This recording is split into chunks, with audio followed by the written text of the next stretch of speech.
Sobat sekalian, kita jumpa lagi di channel Ustadz Demokrasi. Kali ini kita masih membahas berkaitan dengan polemik soal peniadaan pemberangkatan haji. Saya pakai istilah peniadaan. Jadi tahun 2021 memang sudah dinyatakan tidak ada pemberangkatan jamaah haji gitu ya untuk tahun kali ini. Dengan alasan paling tidak oleh Menteri Agama menyebut ini masih berkaitan dengan kesehatan gitu ya. Nah, sobat sekalian, sesuai dengan janji kami juga bahwa sesi kita sekarang, jadi kita sudah membahas berkaitan haji ini sudah 3 episode, dan sekarang ini adalah sesi yang keempat. Kita akan bahas ini masuk pada berkaitan soal keuangan, gitu ya, soal keuangan dana haji kita yang memang juga banyak informasi berseliweran di mana-mana, bahkan ada banyak yang menyebut, udah jangan-jangan kita sudah kolaps nih gitu ya. Alhamdulillah luar biasa. Kali ini kita berdiskusi langsung dengan Bapak Dr. Hamid Padu gitu ya, Abdul Hamid Padu. Beliau ini ya sesuai janji kami ya, berkompetensi langsung, punya wewenang, yaitu adalah anggota Badan Pengawas, Dewan Pengawas di BPKH. Jadi ini berkaitan langsung. Kita berbicara tentang keuangan, bukan soal penundaan, karena kalau penundaan naik haji itu kan wilayahnya adalah Kementerian Agama, itu adalah pemerintah situ ya. Nah, kita sekarang berbicara fokus pada ya memang berapa sih duit kita gitu ya, berapa duit kita, duit jamaah yang dikelola oleh BPH, bukan duit kita, bukan duit karena ini adalah khusus duit jamaah, calon jamaah haji kita gitu ya. Nah, sobat sekalian, kita sapa narasumber kita Pak Hamid Padu gitu ya. Saya panggil ini Kak Hamid gitu. Jadi mohon maaf, saya panggil agak lebih familiar karena beliau ini adalah sebenarnya selain sebagai dosen pengajar tetap di UNHAS, sebagai Dewan Pengawas di BPKH, ya rekan jejaknya banyak memang membina aktivis-aktivis anak muda yang konsen pada advokasi pelayanan publik gitu ya. Saya sapa, Assalamualaikum warahmatullahi wabarakatuh, Hamid. Waalaikumsalam warahmatullahi wabarakatuh, Pak Sam. Terima kasih, luar biasa. Ini bisa meluangkan waktunya untuk kita semua. Jadi Hamid ini sebelum kami undang memang untuk berdiskusi soal ini, banyak sekali permintaan masuk. Jadi permintaan itu berkaitan sebenarnya adalah ada keinginan biar informasi tidak berseliweran gitu ya, supaya informasinya langsung kepada pihak yang berwenang. Jadi saat itu bahkan ada keinginan kenapa tidak duduk bersama pemerintah dari Badan Pengelola Keuangan Haji, DPR untuk memberikan detail lebih komprehensif, karena ini ada dua hal yang berseliweran sekarang gitu ya. Bahkan ada yang melakukan aksi penarikan dan itu dibenarkan oleh kementerian gitu ya. Dan ada juga yang menyebut ini soal infrastruktur dan macam-macam gitu. Tapi sebelum itu kami sekaligus diskusi kita paling tidak 3 hal sebelum dijawab. Satu itu berkaitan ini kelembagaan BPKH, karena dulu yang pemilihan orang-orang di lapangan itu dana umat gitu ya, dana umat Islam gitu ya. Jadi pada saat itu tiba-tiba 2017 dikenal ada BPKH. Itu apa sih gitu ya? Apa bedanya dengan PT? Apa bedanya dengan BUMN gitu ya? Apa bedanya dengan lembaga kementerian non departemen misalnya gitu. Nah, ini yang perlu kita ini gitu ya. Yang kedua berkaitan sekaligus saja nanti dijelasin berapa sih memang total jamaah haji kita sampai tahun 2021 ini, dan duit yang terkumpul yang di BPKH, dan duit yang terkumpul itu kemana, di mana disimpan gitu ya, ditempatkan di bank mana, dan investasinya berapa. Itu mungkin dulu kami. Saya mohon maaf, silakan. Terima kasih Pak Samsudin Alimsyah ya, saya panggil karena ya kami sama-sama masih tetap sampai hari ini saya kira ya masih aktif ya. Amin. Sebagai fungsionaris aktivis untuk masyarakat. Meskipun saya sisi lain sekarang di BPKH, tapi tentu fondasi saya, pemikiran saya masih tetap pemikiran pergerakan. Amin. Terima kasih. Jadi memang ini sekarang banyak sekali informasi harus kita luruskan untuk agar supaya masyarakat tidak terperangkap ya dengan hal-hal yang kurang tepat ya, karena apakah itu hoax, apakah itu disinformasi atau misinformasi. Nah, yang pertama soal kelembagaan. Kalau kelembagaan BPKH ini sebenarnya adalah lembaga publik yang dibentuk menurut undang-undang. Jadi kalau sebelum 2014, ya 2017 lah, karena baru undang-undangnya itu 2014 14. 11. Undang-Undang 34 ya tentang Ya. BPK. Tetapi nanti terbentuk BPK-nya 2017 Juni baru terbentuk. Jadi ada berapa tahun produk undang-undang duluan. Ya. Nah, sebelumnya undang-undang ini persoalan kehajian itu kan ranahnya pemerintah yang seluruhnya dilaksanakan di Kementerian Agama. Ya. Baik tentang pelaksanaan perhajiannya, teknis perhajiannya, maupun keuangannya, seluruhnya di Kementerian Agama di pemerintah. Nah, kemudian berbagai tentu pertimbangan sehingga lahirlah Undang-Undang 34. Ya. Karena memang yang mulai ada antrian itu 2006 kan. Ya. 2006. Waktu 2005 haji belum ada antrian karena saya haji 2005, saya bayar pada tahun itu, saya berangkat tahun itu. Ya. Tapi setelah itu mulai lebih banyak orang yang mendaftar haji dibanding dengan yang berangkat. Ya, karena kuota kan tergantung dari pemerintah Saudi. Ya. Jadi lama-kelamaan makin lama makin panjang. Mungkin dengan pertimbangan ini makin uangnya makin panjang, makin banyak antriannya, sehingga pemerintah berpikir membentuk ya dengan undang-undang membentuk lembaga menjadi terpisah antara yang mengelola uangnya dan yang melaksanakan hajinya. Jadi pelaksanaan haji itu mutlak seluruhnya pada ranah Kementerian Agama, pemerintah. Ya. Kemudian uangnya sekarang dikelola, diberi amanah oleh negara, ya, BPKH yang dibentuk oleh undang-undang. Tugasnya menerima uang, mengelolanya, dan mengembangkannya. Nah, kata mengembangkannya. Ya. Karena ya sama lembaga keuangan kan, uangnya masyarakat masuk dikembangkan. Kan berarti ada hasilnya. Jadi mengembangkan dan menerima hasil kan, menerima nilai manfaat dari itu dan seterusnya. Dan melakukan pengeluaran. Pengeluarannya itu nanti adalah uang itu ketika mau berangkat haji, kemudian Kementerian Agama menyatakan sekian kebutuhan untuk 210.000 jemaah mau berangkat. Hari berapa? Satu orang ternyata dari banyak rincian biaya 72 juta. Oke, maka dihitunglah. Kemudian BPKH mengeluarkan uangnya ke Kementerian Agama. Dilaksanakan. Jadi kalau pertanggungjawaban keuangannya segala macam tentu ada pada BPKH. Ya, mulai dari aspek penerimaan dan seterusnya. Ini jadi pertama tadi lembaga publik. Nah, di sana di undang-undang mengatakan lembaga publik mengelola ini secara baik, dikelola dengan bentuk korporasi. Ya, korporasi jadi ya kayak PT segala macam ya harus mengelolanya secara profesional agar supaya uang ini aman. Korporasi ya sama lembaga-lembaga keuangan lainnya, tetapi korporasi tapi nirlaba. Artinya tidak boleh ada untung. Makna untung artinya tidak boleh ada untung untuk di perusahaan. Tetapi ada untungnya dari pengelolaan uang ini. Kan kita mengelola, berarti ada untungnya. Nah, kalau ada untungnya, yang kemudian kami disebutnya di undang disebutnya nilai manfaat. Karena kita bicara keuntungan, nilai manfaat. Dari uang itu, misalnya sekarang uang itu per bulan ini 149, sekian triliun. 149 ya, triliun. Itu dari jumlah jemaah yang sudah mendaftar kurang lebih 5 juta. 5 juta yang antri seluruh Indonesia. 5 juta orang. Yang sudah pernah membayar 25 juta kan? Rata-rata waktu mengambil porsi 25 juta. Itulah terkumpul menjadi 149. Nah, tadi kalau dikelola uang ini, tentu ada keuntungannya kan? Ya. Ada hasilnya.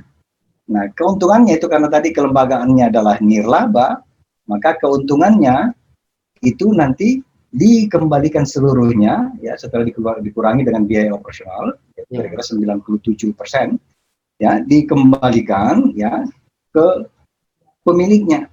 Nah, kemana pemiliknya? Ada dua.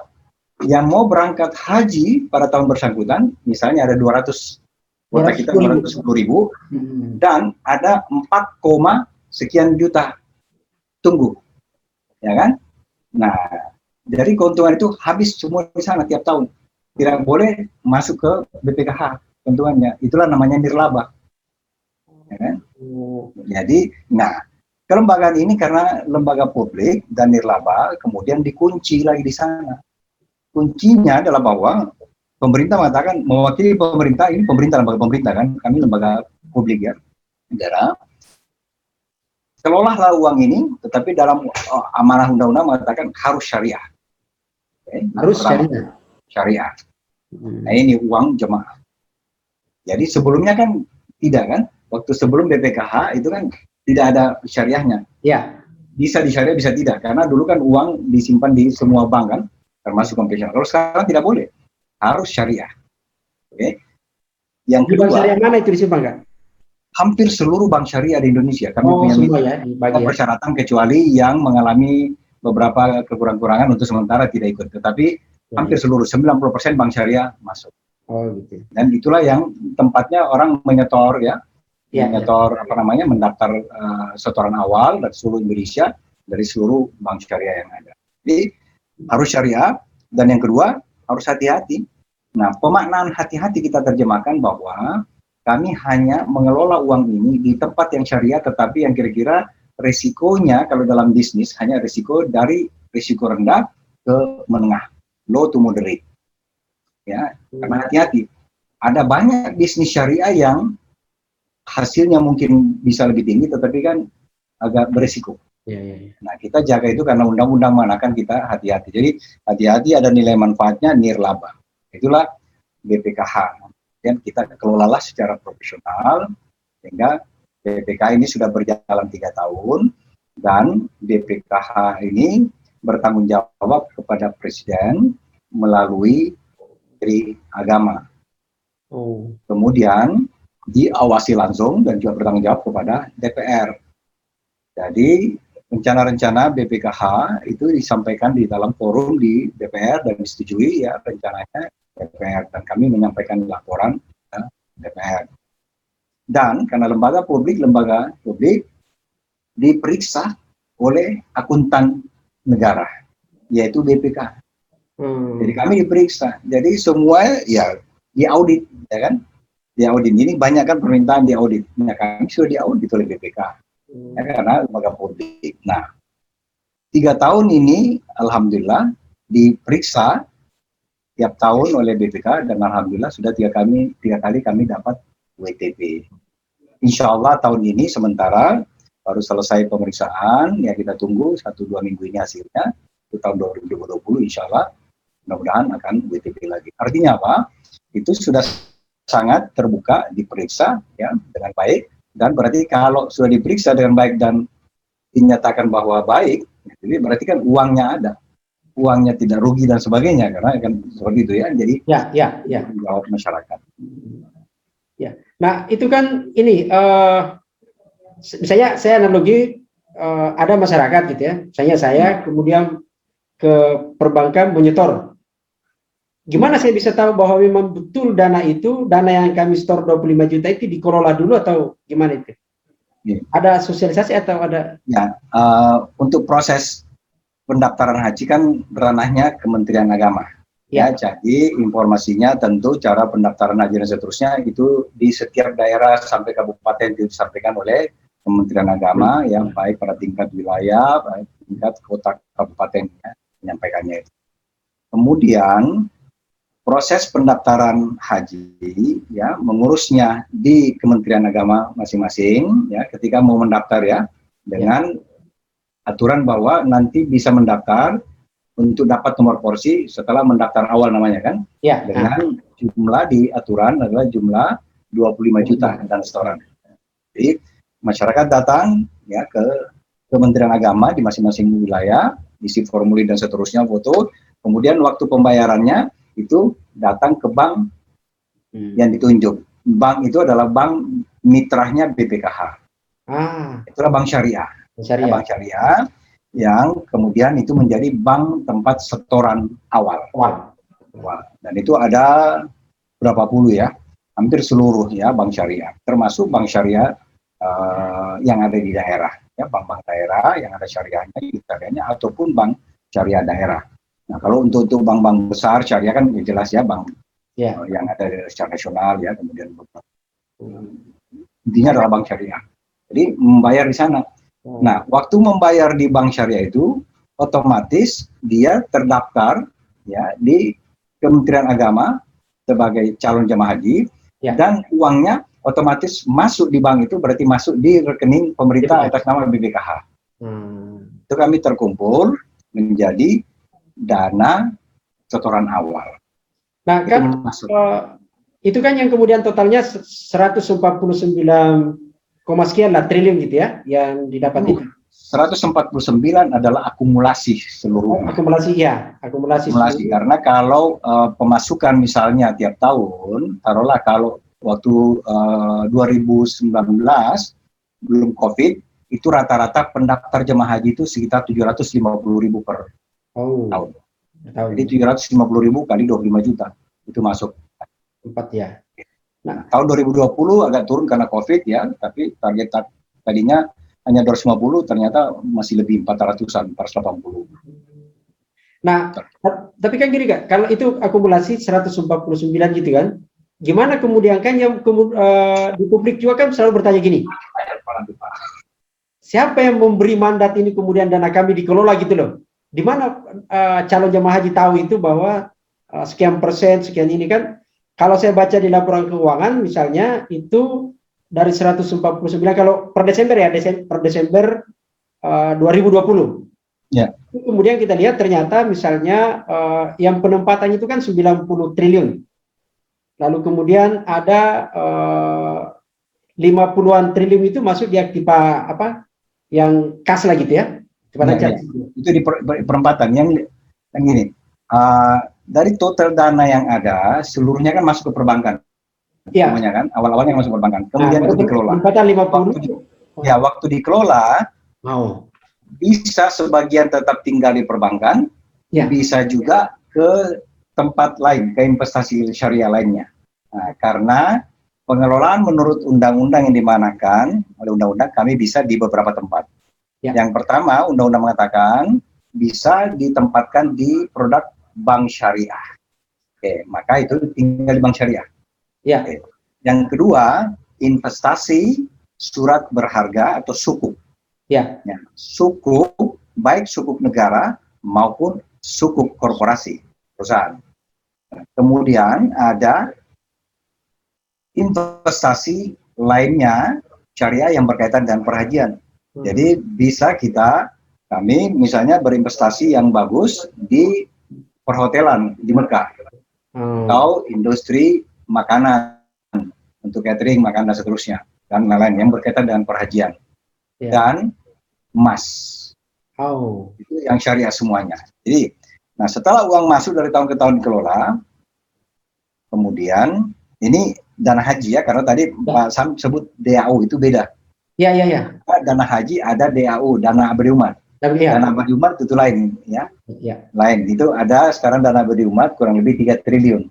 Itu dari hasil beberapa tahun 2000-an uang terkumpul ya di Kementerian Agama, kemudian hasil dari pelaksanaan haji ternyata ada lebihnya, efisiensi dilakukan ya kan, nah, simpanlah. Itu namanya DAU. Sekarang tetap juga kami kelola menurut undang-undang, tapi hasilnya diinvestasikan juga, hasilnya untuk kemaslahatan. Ada asnafnya, ada berapa hal.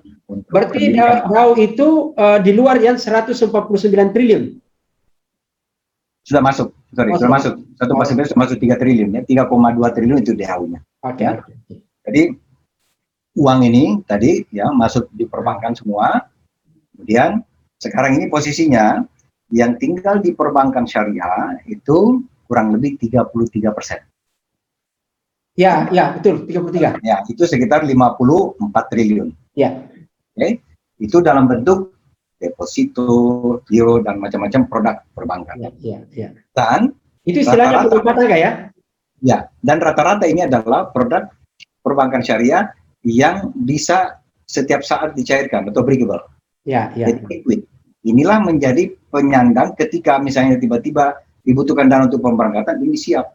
Dana yang segar ini bisa dipakai. Makanya kami mengatakan bahwa undang-undang mensyaratkan bahwa uang yang siap untuk mendukung pemberangkatan haji tiap tahun minimal 2 kali total yang dibutuhkan untuk berangkat. Nah, total kalau 2019 yang dibutuhkan sekali berangkat itu kira-kira 15 triliun. Ya. 14 sampai 15 triliun. Jadi kalau kami kali 2 supaya aman berarti kan sekitar 30 triliun. Ya. Nah, sekarang yang liquid itu bisa sampai 3 kali. 50 triliun itu lebih 54. Ya. Nah, banyak yang baca kemarin dibacanya itu hanya yang cash ya 17,5 miliar gitu. Itu yang bukan itu gitu, ya. Tentu yang dimaksud itu adalah deposito yang breakable. Ya. Nah. Perjanjiannya seperti itu. Cuman tentu kita tidak bisa simpan semua di giro karena itu kan merugikan kan.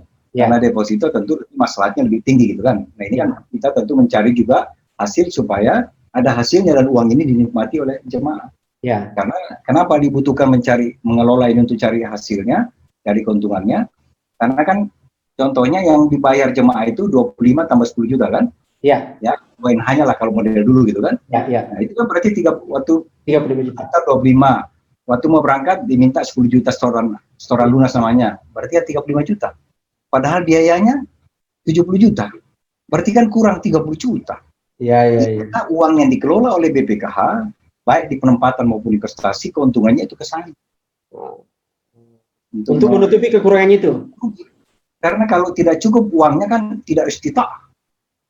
Kalau mau haji kan harus istita'ah, mampu memperjalankan biaya perjalanan tersebut. Padahal kalau lihat angka-angkanya, kalau jemaah membayar 35 dari pengeluaran itu, ya kalau berangkat haji, kita ambil contoh 2019. Ya, Kementerian Agama sudah memperlihatkan itu kan juga ya. Kalau bayar 35, ongkos pesawat saja 30 juta per orang. Ditambah 5 juta living cost yang dibagi waktu di embarkasi. Ya, betul.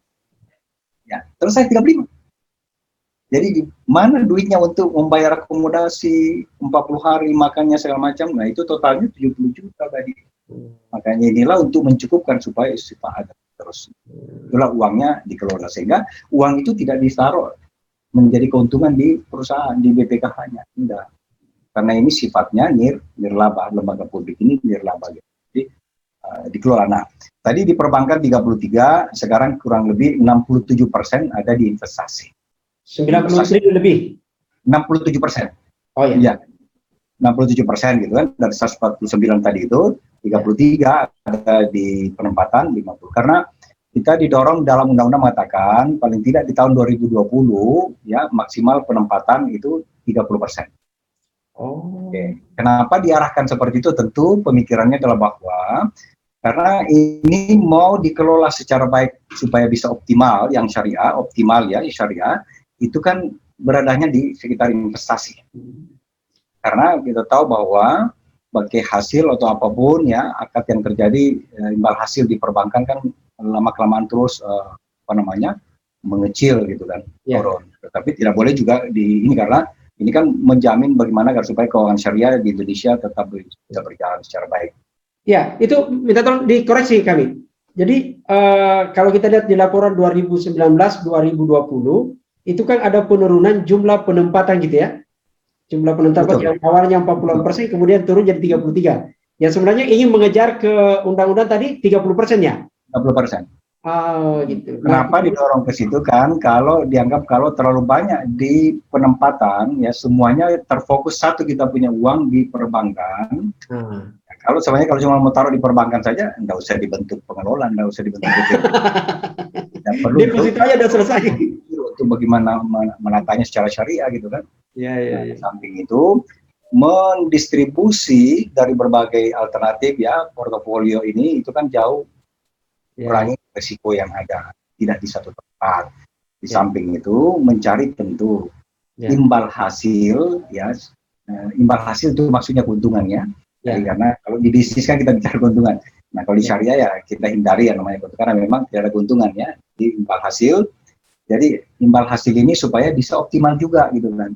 Supaya makin lama kan makin tinggi juga nanti biaya haji karena inflasi juga di Saudi ya saya perkirakan juga akan naik.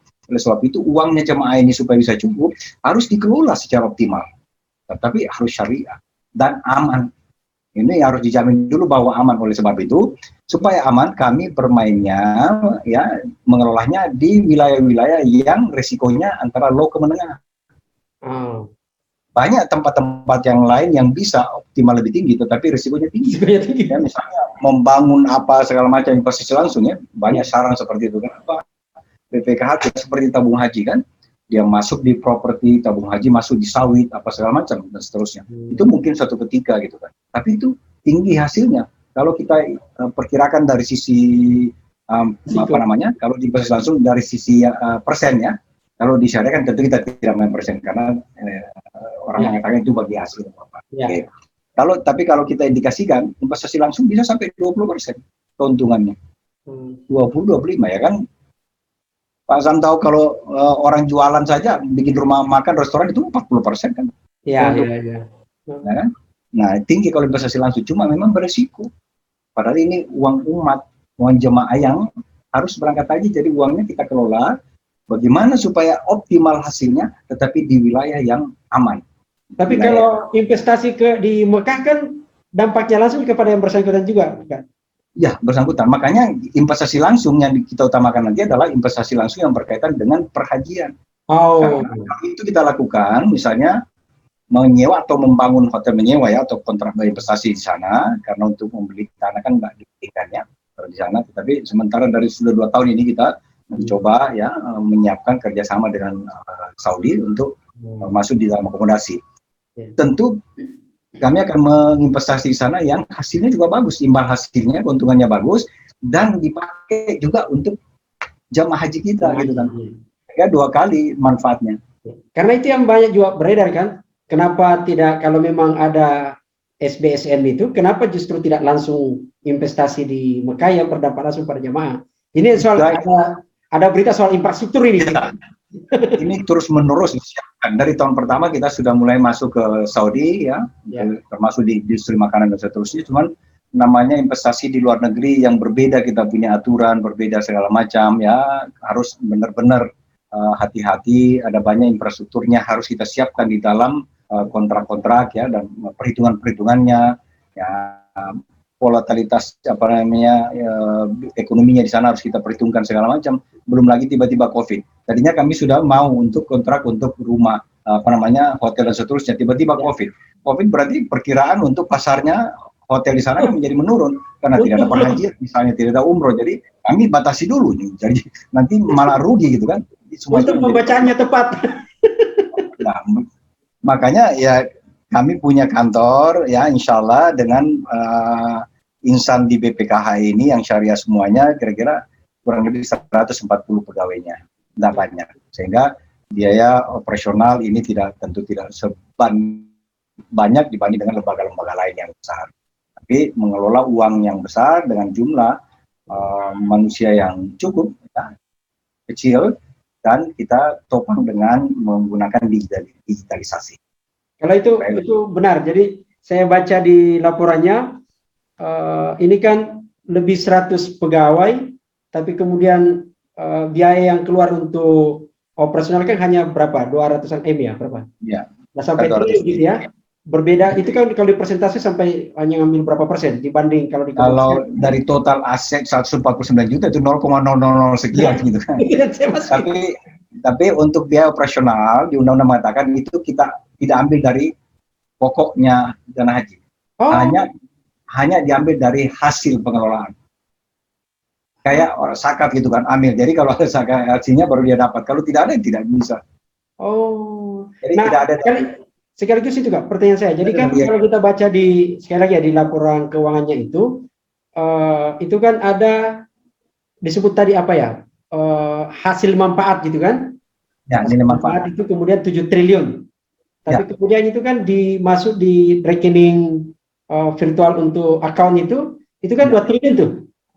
Ya, jadi kalau kita dapat keuntungan tadi ya, nilai manfaat namanya, dari hasil pengelolaan uang ini, itu dari tahun 2019 kurang lebih 7 triliun, 2020 7,2 triliun, nanti insya Allah 2021 kita memperkirakannya, menghitungnya 7,4 triliun, dari keuntungannya mengelola uang ini. Keuntungannya ini, waktu 2019 karena ada haji, ya, sebagiannya dari 7 triliun dipakailah tadi itu untuk mencukupkan dana haji. Kan cuma 7 triliun uangnya. ya kan? Padahal butuhnya 14 triliun kan? Kan Ya. 35 juta yang dibayar oleh jemaah itu kita ambil dari dana haji 210 ribu orang berarti 7 triliun. Ya. Nah, kurang kan? Kurang 35 juta kan? Ya. Itu yang 210 ribu itu kurang lebih 6 triliun sekian kan? Ya. Diambillah ini uang untuk dipakai. Yang cukup berangkatlah jemaah tahun 2019 210 atau 220 ribu orang, termasuk yang haji khusus gitu kan, dan haji reguler. Nah, sisanya itu dibagikan kepada calon jemaah tunggu. Nah, dalam virtual account namanya di rekeningnya. Jadi masing-masing jemaah 5 triliun bisa lihat. Ya. Berarti 5 triliun itu dipakai untuk jamaah haji yang berangkat. Ya. 2 triliun dipakai kepada calon jamaah haji yang masih nunggu. Oh, sip. Itu yang tanda tanya kemarin sama teman. Seluruhnya terbagi. Seluruhnya dibagi. Jadi uangnya semua terbagi untuk yang berangkat, udah selesai berangkat, oke, yang ambil haknya kan, dia kan menabung sekian lama, hasil uang dia pakai tentu mencukupkan itu, belum berangkat, uangnya dibagi, jadi selesai, tiap tahun begitu. Tidak ada biaya alumni haji. Nah, itu yang ini. Ya, nah, yang kedua ini kan masih soal di keuangan dulu kita ini. Ini kan kebetulan kemarin di sesi keempat ini kita bahas berkaitan yang satu tadi soal virtual account itu yang 2 triliun ternyata sudah terjawab. Nah, yang kedua ini soal hitung-hitungan investasi gitu ya. Jadi yang 90 triliun lebih itu memang aturannya dia harus ke apa? Itu kan ada disebut sukuk gitu ya.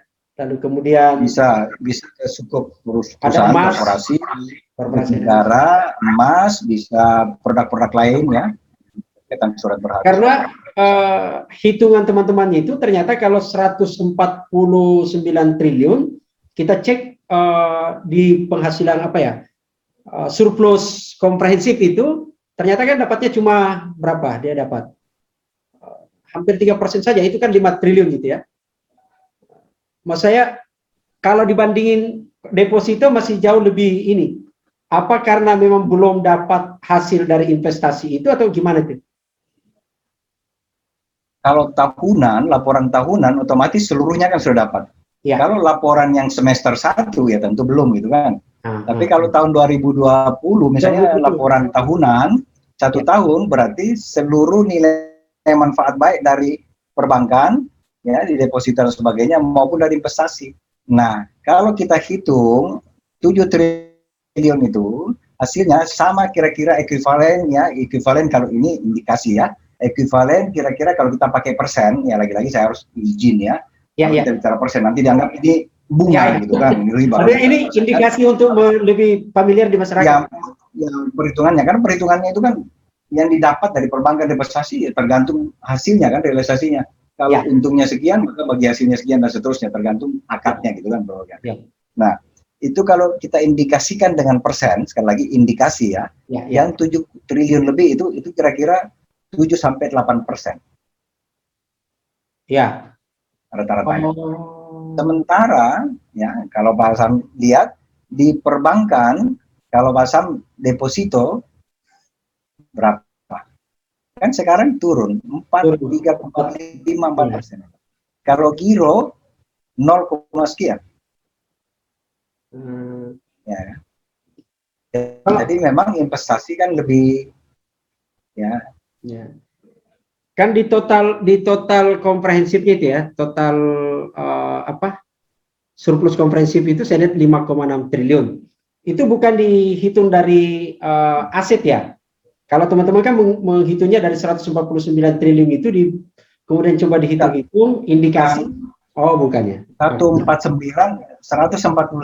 pasar itu tahun ini, bulan ini. Oh, ya. Kalau laporan keuangan yang dibaca 2019 itu masih 145 berapa ya? 145. Ya. 145,7. Ya. 2020 kan? Ya. 2020. Ya, ini luar biasa. Nah, ketika berapa kayak dibeli di Sukuk itu berapa? Dari 90 itu atau semua ke BSN Apa? Iya, itu ada sukuk negara, ada SBSN ya. Ya. Dan sebelumnya itu masih ada, sebelum SBSN sukuk itu kan dulu waktu sebelum ada BPKH kan sudah dipakai dibelikan itu SDHI namanya kan. Ya, Oh, sama iya, iya. dulu ada SDHI, jadi dulu Ya, ada ya. surat berharga sukuk khusus untuk haji ya, yang dulu itu dipakai underline-nya untuk membangun ya pendidikan dan sebagainya gitu kan, Ya. syariah. Nah belakangan yang ada tersedia itu adalah sukuk negara atau disebut dengan SBSN Ya. ya, dengan akadnya ya akad ijarah ya, kalau kita lihat akadnya sukuk SBSN itu adalah ijarah, jadi sewa otomatis ya. Itu pertama produknya jelas syariah ya, karena ya itu sudah dikeluarkan diperiksa ya itu syariah produknya. Dan tentu ya kalau mau cek kalau di korporasi ada enggak yang pertimbang syariahnya, tentu negara ada gitu kan Ya. DPS apa dan seterusnya. Kemudian ini sukuk tentu ada underline-nya ya, underline-nya apa ya, hal-hal ya untuk yang menjadi asetnya, yang menjadi penjaminnya untuk sukuk ini itu ada ya, oleh negara. Nah ranah penggunaannya itu kan haknya ya, hanya yang menerbitkan sukuk itu gitu kan. Kita membeli sukuknya, kita sampai pada produknya kan, produk sukuknya baru syariah. Jadi sampai ke situ gitu. Nah, selain tidak ngurusin hasil dari sukuk itu tidak ke situ. Dia kan memberi underline, kemudian dia menjamin bahwa akan membayar dan ada perjanjian sewanya berapa, ya itu semua yang menghasilkan. Dan itu syariah. Kan memang seperti itu mekanismenya gitu. Kan kalau Pak Sam taruh uangnya di bank gitu kan, di bank syariah segala macam, apa Pak Sam tanya uangnya dipakai di mana? Itu yang saya masuk itu. Tapi kita tentu melihatnya bahwa di korporasi itu, misalnya kita beli produk korporasi, kita tahu bahwa kegiatan korporasi itu adalah korporasi kegiatan yang baik untuk yang maslahat dan seterusnya. Bukan kegiatan, bukan misalnya korporasi yang menjual sukuk perusahaan-perusahaan yang haram. Tidak.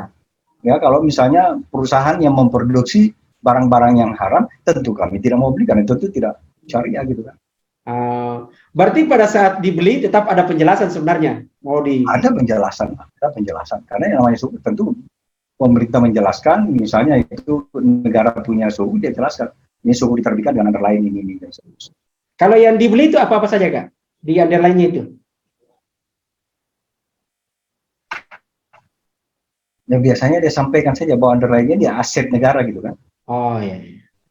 Aset negara yang dia punya ya, bisa berbagai gedung ya, bisa berbagai aset-aset yang dia punya gitu. Iya. Karena beberapa yang kita dapat itu tertulis di kontrak di beberapa daerah kan, misalnya ada jembatan untuk dermaga gitu ya, ada pelabuhan apa semua di situ. Itu kita dapat. Tapi tadi itu kan kata kuncinya adalah saya membeli produknya orang lain gitu ya. Itu yang jadi itu di wilayah pemerintahnya gitu. Nah, baik, makasih Kak. Ini yang terakhir sekali adalah berkaitan dengan keresahan orang nih, keresahan publik, keresahan jamaah kita gitu ya, dan tidak bisa dibantah. Ada kan yang melakukan penarikan nih, gitu ya. Meskipun saya agak ragu orang menarik karena sebenarnya ini kan orang niatnya untuk berangkat gitu ya. Dia ini kan berbeda dengan duit dana tabungan biasa. Ini orang naik haji, orang naik. Yang menjadi penting sebenarnya adalah memastikan jaminan bahwa ini safety dan untuk kami bisa berangkat selesailah gitu yang bisa ini. Ya, jadi karena ini sifatnya jangka panjang ya, karena yang antrian ini rata-ratanya kan sudah 20 tahun, 21 tahun, rata-rata secara nasional. Karena jumlahnya 5 juta, kalau yang berangkat tiap tahun diperkirakan 210 kuota kita ya, 220 ribu jemaah. Ya, ini kan tambahannya tiap tahun 750 ribu. Iya. Lebih banyak tambahan tiap tahunnya dibanding dengan jumlah yang berangkat. Berarti kan makin panjang antriannya. Jadi tentu waktu kalau dikelola dananya, tentu tidak bisa semua dikelola untuk jangka pendek. Karena jangka pendek kan tadi imbal-hasilnya rendah. Maka terpaksa diinvestasikan kan. Kalau investasi pun harus diberi jaminan bahwa investasi ini kita distribusikan dalam waktu-waktu yang kira-kira masing-masing berbeda, di mana jatuh tempo investasi itu adalah mengisi semua kebutuhan tiap tahunnya dana pemberangkatan. Itu dulu pertama menjamin. Jadi kita kelola itu mendistribusikannya dana itu untuk investasi dalam jangka tertentu, untuk menjamin bahwa setiap tahun ya ada dana yang jatuh tempo ketika itu yang siap untuk digunakan pemberangkatan. Jadi bukan hanya melihat dari setoran awal, tidak. Uang ini memang dikelola, kita siapkan bahwa dia jatuh tempo. Itu yang pertama. Jadi selalu sustain, kita sebut dengan berkelanjutan. Kita jamin itu berkelanjutan. Yang kedua tentu tadi kita menginvestasikan di tempat yang sah, tempat yang beresiko, yang dengan mitigasi risiko. Kalau kita tempatkan di bank, misalnya produk bank kan dijamin oleh LPS dananya. Ya, kalau banknya ini segala macam dijamin oleh LPS, sampai 2 miliar kan. Ini kan cuma 25 juta dana per orang. Nah, LPS menjamin. Begitupun kalau kita menginvestasikan. Kalau kita menginvestasikan di perusahaan-perusahaan, kita lihat risikonya kan. Ada risikonya. Kita lihat perusahaan seperti apa jangka panjangnya perusahaan ini. Bagaimana laporan keuangannya. Tentu kita mau perusahaan-perusahaan yang triple A, yang kira-kira bagus. Ya, dan seterusnya. Kalau perusahaannya merugi, mana mau kita masuk sana. Nah, sekarang di antara semuanya ini, pasar yang tersedia, masuk negara di situ, yang paling mendekati nol risikonya kan negara. Ya kan? Dia risk free. Ya, insya Allah tidak bangkrut.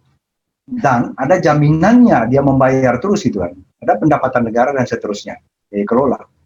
Jadi itu, nah, kita bandingkan lagi hasilnya. Sementara ini, ya, di antara produk pasar yang ada, paling tinggi imbal hasilnya yang ada di negara.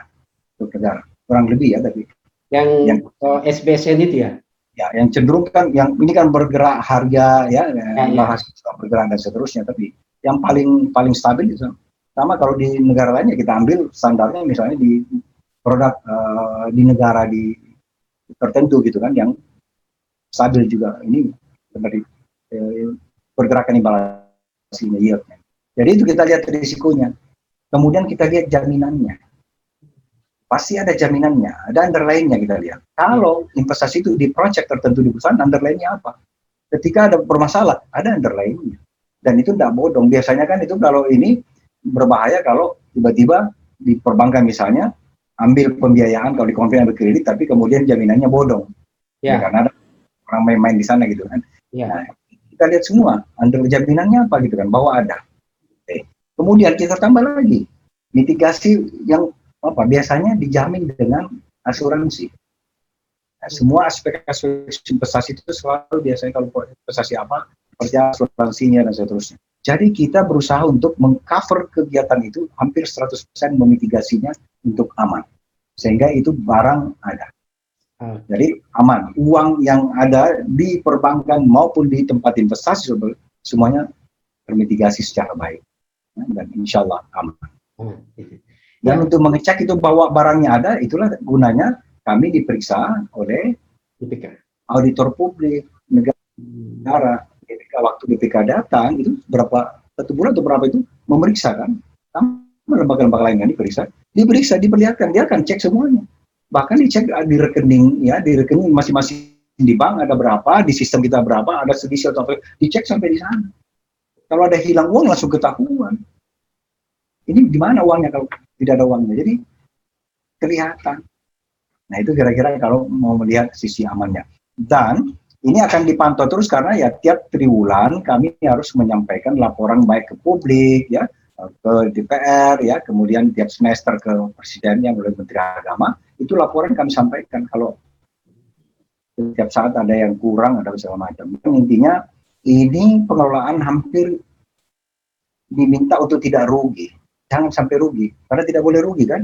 Kalau rugi hilang uang jemaahnya nggak berangkat, tidak boleh. Beda kalau saya mengatakan, beda orang menyimpan uang di bank dengan menyimpan uang di perhajian. Betul. Kalau di perbankan uangnya Pak Sam itu uang lebih kan. Kalau ada uangnya 10 juta, dibelanja 7 juta, ada 3 juta lebihnya, itulah ditabung. Kalau ditabung itu berisiko hilang, oke, masih uang lebih. Tapi kalau uang haji, orang haji, itu masyarakat kita yang nabung 5.000, 10.000 per hari uang pas. Itu pun belum cukup, makanya dia mendaftar haji. Kalau cukup dia langsung berangkat kan, disita kan. Bukan. Jadi berarti ini uang tidak boleh rugi. Oleh sebab itu insya Allah ini akan dikelola secara baik. Kita akan mencari kira-kira penempatan dan investasi yang paling risikonya minimal gitu kan. Dan di undang-undang mengatakan ini tanggung renteng. Kalau ada kerugian kami tanggung renteng semuanya harus mengganti, dan tidak mungkin kita bisa ganti, kan uangnya besar sekali. Oleh sebab itu harus dikelolanya secara sangat hati-hati. Jadi saya kira ya itulah gambaran pengelolaannya di insya Allah, karena ini sifatnya lembaga yang saya sebut lembaga syariah, lembaga ibadah ya, karena ini membantu ya mengelola uangnya orang yang akan beribadah, ya tentu berbeda dengan uang tadi yang lebih ya untuk dikelola beda. Jadi ini pengelolaannya sifatnya ibadah, tentu insya Allah kawan-kawan mengelola ini dengan sangat hati-hati, dan kami di watch ya, bukan hanya people yang me-watch kita ini, tetapi kita di watch juga oleh Allah Subhanahu Wa Taala. Jadi saya kira tidak berbeda pengelolaan di BPK ini dengan lembaga-lembaga yang murni bisnis. Ya, makasih banyak Kak, ini luar biasa informasinya. Mudah-mudahan bisa terkonfirmasi ke kita gitu ya. Paling tidak catatan saya, tolong dikoreksi nanti kalau ini. Satu, bahwa BPKH ini kan terbentuk di tahun 2017.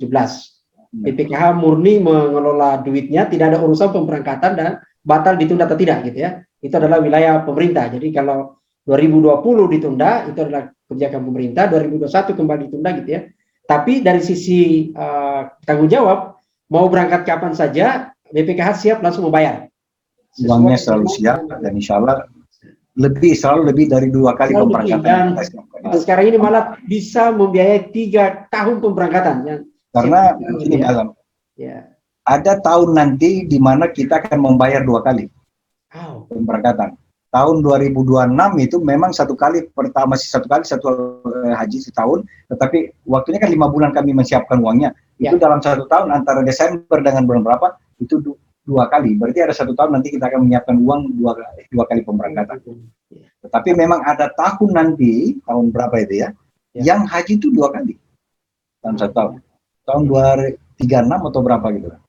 Karena kan mundur terus itu. Iya. Kita mundur, ya. Dalam tahun kita ya itu 1 kali. Kalau Hijriah ya 1 kali. Iya. Itu nanti ketemu. Jadi memang ya harus kita semua kita sudah siapkan, sudah hitung dengan baik. Insya Allah sekali lagi dikelola dengan aman, Pak. Dan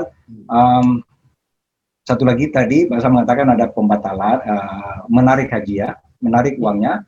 Tahun lalu karena pemberangkatan pertama tidak jadi ya karena COVID, dipersilakan ya, Kementerian Agama Pak Menteri membuat surat edaran keputusannya menjelaskan yang mau menarik uangnya khususnya yang setoran lunas yang 10 juta kan? Iya. Itu boleh, silakan dengan cepat itu bisa diselesaikan 2-3 hari sudah selesai pembayarannya.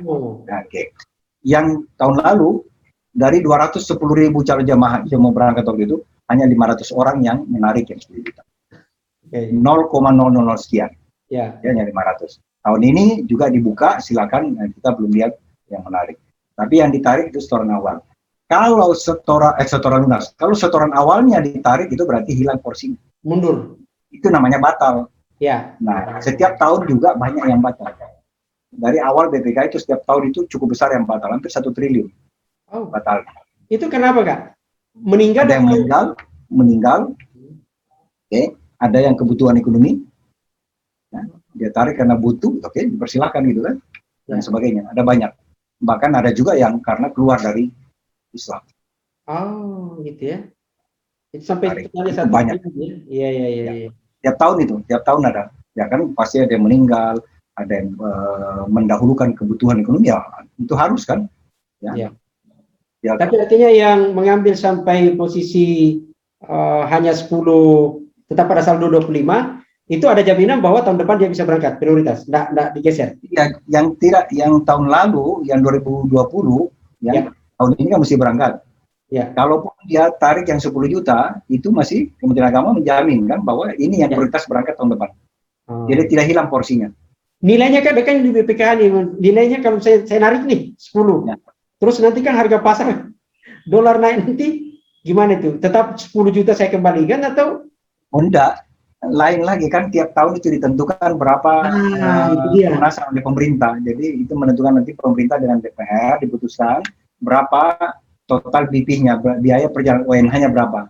Kalau ONH-nya nanti tahun depan menjadi 40, berarti dia tambah 15. Nah itu dia. Jadi saya kan baca kita baca di media nih. ternyata sudah sempat sebenarnya kan diajukan untuk 2021 itu 41 ya. Sudah kan? Jadi kalau ditarik, waduh, nanti malah tambah mahal lagi dibayar. Karena kemarin kan ada perkiraan, tentu diperkirakan kalaupun berangkat haji, kelihatannya ada beberapa persyaratan kan, kesehatan. Jadi harus karantina di Indonesia, karantina di sana berapa hari dan seterusnya. Jadi totalnya kira-kira cuma berapa hari, karena nah untuk membiayai karantina ini kan biaya cukup mahal kesehatan, itu diperkirakan berapa juta lah. Itulah kemarin rencananya kalau jadi ada tambahan sekian juta, karena masanya masa COVID. Tapi ya sampai sekarang ya belum ada penyampaian, ya, belum ada informasi apakah negara-negara diundang. Tapi Indonesia sudah mengambil kesimpulan, ya tentu dengan berbagai pertimbangan yang tentu kita bisa maklumi. Karena ada waktu yang kita butuhkan untuk mempersiapkan, sekecil apapun jumlah yang berangkat itu kita butuh waktu dan seterusnya. Saya kira pertimbangan itu semua dan pertimbangan keselamatan, melihat situasi ya, yang masih gimana kalau orang bukan karena uang cash tidak ada gitu ya. Ini murni karena pertimbangan banknya tidak ada, isu bahwa ada utangnya Kemenak, ya, utang akomodasi itu tidak benar ya, sudah dijawab oleh Kementerian Agama, karena itu semua kalau mau berangkat lagi nanti setelah beres, setelah ada kepastian pemberangkatan baru Kementerian Agama akan membayar hotel. Dan untuk yang tahun-tahun lalu itu sudah harus selesai semua baru berangkat orang. Oh gitu ya. Jadi tidak mungkin berutang gitu kan dan seterusnya. Uangnya diserahkan, ya kan?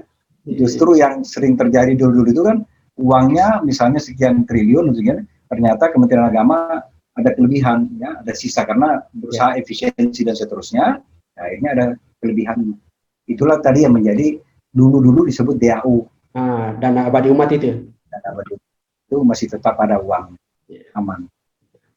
Oke, makasih banyak Kak. Jadi catatan saya tadi itu adalah berkaitan selain dengan soal kelembagaan, juga berkaitan soal dana yang 140, kita punya dana akumulasi 149 per bulan gitu ya. Ya, di situ posisinya. Lalu kemudian soal yang tadi ada pendapatan 7 triliun kemudian ke rekening virtual account itu 2, itu adalah kepada calon, sederhananya kepada calon jamaah haji.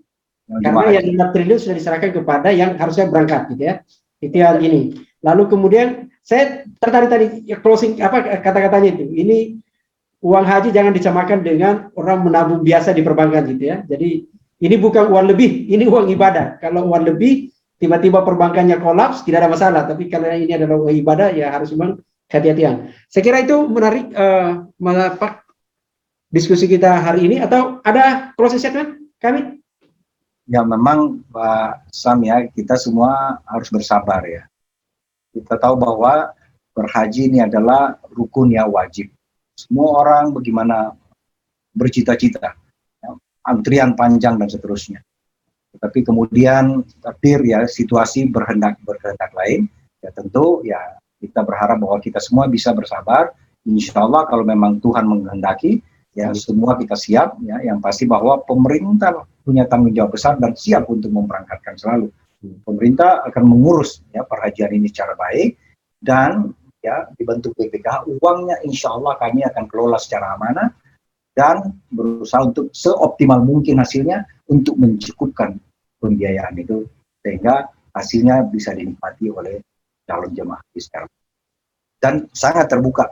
Kapan saja Mbak Sam mau datang ke kantor atau mau lihat ada rekeningnya atau tidak, kami terbuka. Laporan keuangan kami akan taruh di website, seluruh Indonesia bisa baca gitu. Tapi kalau mau minta bayun dan seterusnya, setiap saat kami buka untuk dilihat oleh publik seperti apa. Karena itu ini uang masyarakat, dan ruang kita sekarang ini seperti ruang kaca. Ya, tidak ada lagi yang bisa kita tutup-tutupi dan seterusnya. Sehingga mudah-mudahan ya untuk menghindarkan kita dari berbagai fitnah, ini ada. Tentu kita berharap janganlah ini menjadi ruang ya, persoalan ibadah ini menjadi ranah perdebatan fitnah. Nah, kasihan ini orang mau berangkat jemaah haji ini orang sungguh-sungguh ikhlas. Masyarakat kita yang secara rata-rata itu luar biasa perhatian. Kan digiring dia ke ranah-ranah memberi informasi yang kurang tepat sehingga bisa menimbulkan betapa kecewanya gitu. Jadi, insya Allah kita berharap bahwa semuanya kita mengawal masyarakat kita, mengawal umat Islam secara baik. Terima kasih. Terima kasih banyak Kak, ini luar biasa. Kalau Terima kasih, alhamdulillah. Sehat selalu. Sehat selalu ya, terima kasih.